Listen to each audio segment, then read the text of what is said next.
welcome to The Gavel. I'm Linda Akibi. The presidential and National Assembly elections are over, but we are still seeing the fallout of the elections. Now, there were several problems during the elections, ranging from late arrival of INEC officials and election materials to violence, ballot box and beaver snatching, and voter intimidation, as well as a failure of electoral umpire INEC to upload election results on its viewing portal. Now, this has prompted several civil society organizations who have described the elections as a missed opportunity and calling for an audit of INEC and reform of also INEC. Now, however, some political actors and the ruling APC are saying that the elections were conducted fairly. The National Assembly resumed plenary on Tuesday, February 28th, and federal legislators had a thing or two to say about the elections. It's a sparsely filled Senate chamber as federal lawmakers resume after a break to take part in the presidential and National Assembly elections. Legislative proceedings hold amidst anxiety in the country as opposition political parties and some non-state actors question the integrity of the elections after the electoral umpire INEC failed to upload election results on its viewing portal after voting ended. There's also been outcry over violence, ballot box and beaver snatching during the elections. The President of the Senate, Senator Ahmed Lawan, is mindful of the state of the nation as he addresses his colleagues. Elections of this nature will normally have the results that sometimes are very clear, sometimes not as clear, sometimes not clear at all. We are very optimistic and hopeful that the votes of our citizens must count. The votes must count. INEC in all the senatorial districts, federal constituencies, and across the country in various states must ensure that the votes of Nigerians count. People trooped out under sometimes extreme conditions to cast their votes. Those votes must count. Nigerians must be the sole determinants of who leads them, who represents them. With this very brief remark, I want to congratulate our colleagues who have won their elections. But I want to also say that for our colleagues who are not able to win in the way that we had hoped, this is not the end of the road for anyone. We have still so much roles to play in the running of our country. We have amassed so much experience here that any government would like to have our experience put into use, whether it is at this level or at the state level. But at this level is where our experience is largely needed. So we congratulate all of us because we have something that this country will always need. A federal lawmaker also draws the attention of the Senate to the controversies raised from the elections. The floor then opens for a debate. The provision on the transfer of result from PU is for the polling officers to snap the result announced at the PU and transfer same to INEC server upon availability of network, but not transmission in real time. This is the provision of the Electoral Act which we passed. That the Electoral Act and INEC guideline provide for the collation of results and final announcement to be done by the chief returning officers as far as the presidential election. That the Electoral Act provides for any person that is dissatisfied with the announced result to seek redress in the court and not to engage in any other unlawful action. This Senate is concerned with the various comments and actions by individuals on the Sorry? ongoing process of collation Just hold on, and you have your announcement day. of presidential election. The Senate is worried of the potential effect of such comment and action to the peace, welfare, and progress of this country. The Senate is therefore urged to resolve to urge all political actors, leaders, and all Nigerians to remain calm, law-abiding, and allow the process of collation and announcement of the result of the presidential election held on 25th day of February 2023. The Senate should urge INEC to conduct its responsibility of collation and announcement of the presidential election in line with the guidelines for the conduct of the election. There is no doubt that as the upper chamber, we need to also have a voice in whatever is happening within the country. However, this process is still an ongoing process. It is on, it has not ended.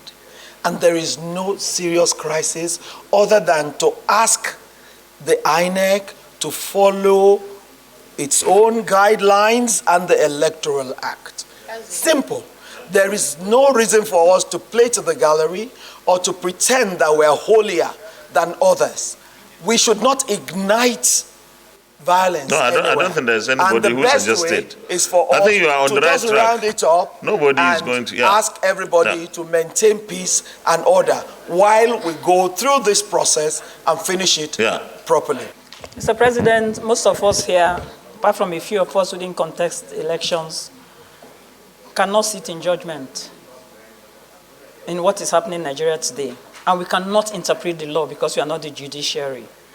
Mr. President, like you rightly pointed out, if we have to say anything at all, we should just appeal to Nigerians for calm while the proper thing is done. And INEC has to do the proper thing.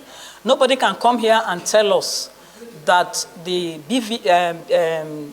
BVAS machine was not supposed to transmit results. It was supposed to transmit results direct, supported with a photograph of the result. And there is no way you can collate results without having your BVAS total in your server. In every collation point in Nigeria, there is a technology person that is stationed in the collation center whose responsibility is to make sure that the BVAS numbers tally with the result numbers. And so if INEC sits down here and is reporting results without tallying it with the numbers in the VS, it's wrong. As a parliament and the upper parliament in this National Assembly, it is our duty to stabilize the polity by the pronouncements we make in the parliament, to calm the nerves, the frayed nerves of people that are agitated one way or the other as a result of the last election that just happened on 25th February. We are not here to make incendiary remarks here that will cause any disease. We are here to appeal to our people to follow the law. And we're asking all the agencies of government that are also involved in this electioneering to also ensure that they follow strictly sensu or what the law stipulates, both the Constitution of the Federal Republic of Nigeria, both the Electoral Act of 2022 amended, and the law. That's all we are saying here, so that the elections at the end of the day will come out of it. Anyway, it must come, once you go for election, it must go either one way or the other. And anywhere it goes that it doesn't, we have opportunity to go to law courts, the tribunal, to canvass and ensure that we right the wrongs. There are just three issues on this. One, accreditation and verification to be done by the BVAS. And in that case, it's real time. How is it real time? When you accredit, every time there is, maybe after getting like 20, 30 names, it's sent back to the back-end server. That is done clearly, which is completely different from where an election result, we are not voting electronically for that real-time effect of transfer to happen or transmission to happen. Transmission can only happen In the case of results, after it has been published on the Vibers, how is it published? Like you having your phone and taking a picture and then send. So it's not real time. It's not real time. It's publishing. It's publishing. But it has been uploaded. It has uploaded automatically. It's there in the back end of server. Wait now, you want clarification and you are arguing. You want clarification and you are arguing. What are you arguing for? Go ahead. What are you arguing for? You want clarification. If you are not convinced with the clarification, go to court. Your Excellency. Please, Senator Ademi, you just walked in. Please. Your Excellency. Listen to what is happening. Your Excellency, we know that we are not in court to interpret what we have passed as a law. We have already passed that as a law. We are not a court to interpret. But INEC has the responsibility to give out a guideline. And they have not breached anything in the guideline. What I'm saying is that it's a simple process. And that process, after publishing, they send it to back-end servers. And when it is at the back-end servers of the INEC, it is at that point that INEC can decide now to publish it and put it on the IREP or not. And if they don't put it on the IREP, from what we have read so far, INEC have been attacked 160 times. 160 times. And nobody is making any issue about that. The Senate should not involve itself in even the call for calm. Time has not come. Please, you should remember, the elections have come, and in fact they have gone. And you know, whatever happens at the collation centers and the social media, we should not, the Senate should not involve itself. Not to talk about asking members, senators, to interpret the law. Our job has been done and finished with. We passed the Electoral Act. You said it yourself. And for goodness sake, if we don't step down this thing, there will be endless controversy on party lines, and God knows what it will generate in the public domain. Even before the motion is being moved, you can see the controversy. People are interpreting it along party lines. The best way is to step down this act, because let's not lean on INEC in doing their job. Let's not lean on them in any way. Let's just step it down, because on this floor is generating this kind of controversy, imagine what will happen out there when the motion is passed. Even if it's advised, people will misinterpret it. In its resolution, the Senate urges the Independent National Electoral Commission to abide by the dictates of the law guiding the collation and announcement of results, and appeals to all political actors, electorate and Nigerians to remain calm and law-abiding. Meanwhile, in the House of Representatives, the Speaker is calling for resistance to those seeking to exploit this moment of tension for their own ends. Expressing his opinion during the resumption of plenary in the lower chamber, the Speaker is optimistic that the country will be at peace in the end. We will defeat the cynicism of those waiting to see their worst predictions for our country become real. Nigeria will be at peace because we will work through the law and due process to resolve differences, settle disputes, and ensure the peaceful transition of power. In the meantime, the Speaker says the work of governance continues in the House of Representatives as the 9th Assembly winds down, and that the House will also begin to prepare transition notes at the committee levels as earlier proposed. You're welcome back to the gavel. Now, some Nigerians are still pondering over the results of the presidential and National Assembly elections, while states are preparing for the governorship elections. Now, the 2022 Electoral Act was critical in the just concluded presidential and National Assembly elections, as the legislation was expected to guide the electoral process. Now, some may have forgotten how tense and difficult the process in passing the legislation and the role state and non-state actors played in seeing to the passage of the important bill. In this report, we look back at the journey to the passage of the 2022 electoral bill.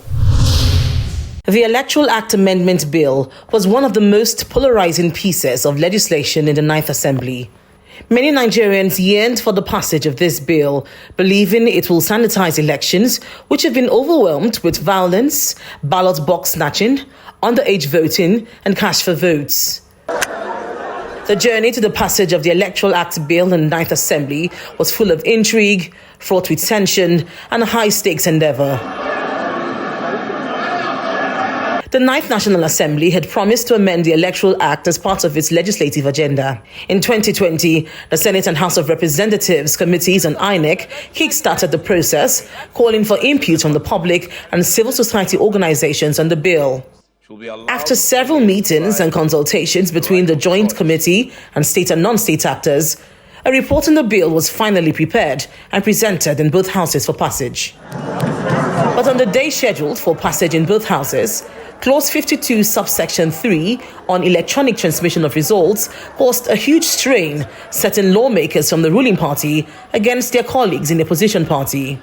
Section 52, subsection 3 of the report in the Senate stated that the Commission may transmit results from elections by electronic means where and when practicable. But an amendment to the clause caused a rift among lawmakers, causing a division.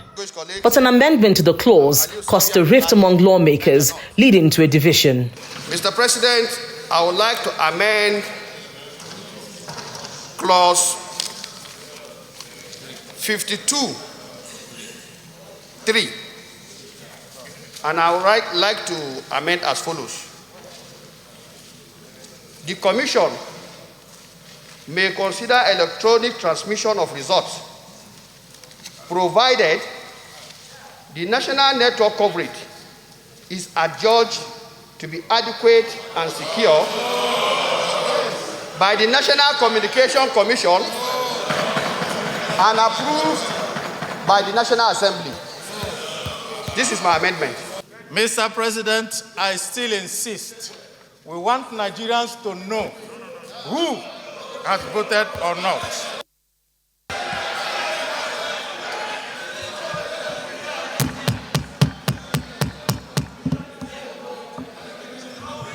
The votes were cast, counted, and the majority voted to amend Clause 52 by empowering the Nigerian National Communications Commission to determine the use of electronic means to transmit election results. So if you think we should retain what is here, you will vote yes.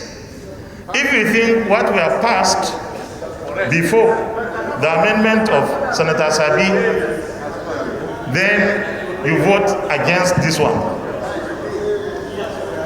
Is that clear? Yeah, put the question. Okay, I'll put the question. And the amendment, please, for the avoidance of doubt. For the avoidance of doubt, the way it is written here is the Commission may transmit results of elections by electronic means where and when practicable. This is the amendment. So if you don't want it, I will put the question now. Those in favor that Clause 52(3) as amended by Senator Basi Akpan, say aye. Those against say nay. The nays have it. The consideration of the Electoral Act Amendment Bill, particularly Clause 52, was more acrimonious in the House, prompting the Speaker to invite the Nigerian Communications Commission and the electoral umpire INEC to speak on their preparedness to transmit election results electronically. It's only 3G that could give that kind of cover. that could give that kind of transmission. Okay. In full, Okay, so yes, only 3G yes, can adequately transmit. Yes, only 3G. Yes, the polling units that fell under 3G coverage. Let's just say the stations that had 3G coverage came to about 50%. The House eventually passed the bill and retained Clause 52, which empowers INEC to decide on the best means to transmit election results. But 3 months later, on October 12, 2021, the Senate made a U-turn and gave INEC free rein to determine the procedure of transmission of results during elections. Voting at an election and transmission of results under this bill shall be in accordance with the procedure determined by the Commission. Those in favor of Clause 52 as amended, say aye. Aye. Those against, say nay. The ayes have it. But on 21st December 2021, President Buhari wrote to the National Assembly declining assent to the electoral bill, citing the cost of conducting direct primary elections, security challenges, and possible manipulation of electoral processes by political players as part of the reasons for his decision. The conduct of direct primaries across the 8,809 wards across the length and breadth of the country will lead to a significant spike in the cost of conducting primary elections by parties, as well as increase in the cost of monitoring such elections by INEC. In addition to increased costs identified above, conducting and monitoring primary elections across 8,809 wards will pose huge security challenges, as the security agencies will also be overstretched, and such large turnout without effective security coordination will also engender intimidation and disruptions, thereby raising credibility issues for the outcomes of such elections. The Senate and House of Representatives re-amended the bill and harmonized their versions of Clause 84 to include direct, indirect, and consensus primary methods of electing candidates. On February 25th, 2022, President Buhari finally signed the Electoral Act Amendment Bill into law. Now, this is where we call it a day on this week's edition of The Gavel. If you have any views on any of the issues discussed, please email us on thegavel@channelstv.com. Thank you for staying with us, and see you again next week.